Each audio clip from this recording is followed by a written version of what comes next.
ఏది ఏమైనా ఒక అనుభవజ్ఞుడైనటువంటి వ్యక్తి.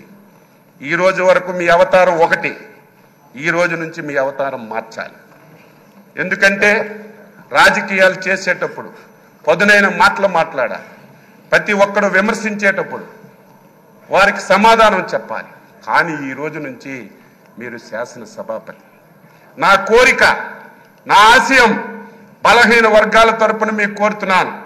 ఈ సభ 2024-29 శాసనసభ మా బలహీన వర్గాలకు చెందినటువంటి చింతకాయల అయ్యన్న పాత్రుడు గారి నాయకత్వంలో ఒక దేశానికి ఒక రోల్ మోడల్ గా ఈ సభ ఉండాలి. ఇది ప్రతి ఒక్కరూ చెప్పుకునే విధంగా మనందరం కూడా ప్రవర్తించాలి. దాదాపుగా 78 మంది, నాకు సరిగా ఇంక తెలియదు, మొదటిసారి శాసనసభ్యులుగా 88 మంది. కొంతమంది ఒకసారి 2 సార్లు అయ్యారు.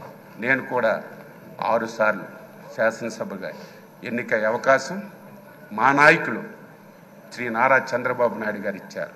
ఆయన ఎప్పుడైతే ముఖ్యమంత్రిగా బాధ్యతలు స్వీకరించారో అప్పుడే నేను ఎమ్మెల్యే అయ్యాను.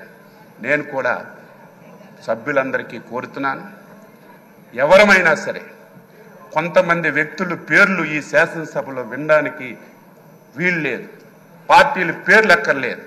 ఎవరు ఏది చెప్పినా స్వచ్ఛంగా మనం సమాధానం ఇద్దాం. రాష్ట్ర ప్రయోజనాల గురించి పనిచేద్దాం. ఈ పార్టీ మీద ఒక అచంచలమైన విశ్వాసంతో, ఎన్డీఏ మీద ఒక అచంచలమైనటువంటి ఒక నమ్మకంతో ఒక మ్యాండేట్ ఇచ్చారు. దీన్ని మనందరం కలిసి మంచిమైనటువంటి చర్చలు జరిపి మంచిగా ఈ సభను తీసుకెళ్దామని ఒక్కసారి తెలియజేస్తూ, మరొకసారి హృదయపూర్వకంగా మీకు అభినందనలు తెలియజేస్తూ, ఈ అవకాశం ఇచ్చినందుకు మీకు ధన్యవాదాలు తెలియజేస్తూ సెలవు తీసుకుంటాను.